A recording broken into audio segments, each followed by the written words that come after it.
Tātad patiesības moments.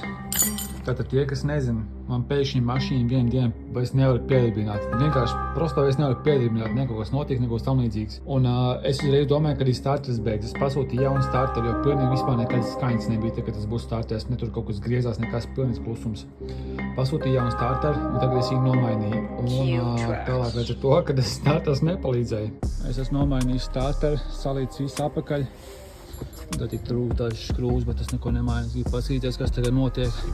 Vai viss strādā, jo es pirmoreiz dzīvē ņēmu nost iepaudas kolektoru, tur vienoju visu nost, sprausos, to visu, ķipa, kur benzīnu padod. To ņēmu nost un ņēmu nost starteru un visāds, kuru reizi uz lūpas uzkāpu. Un, kač visāds cits štekers un trūbas un viss, un es tagad domāju, vai es visu esmu salīdzis pareizi un vai es varu vienot klāt aķi.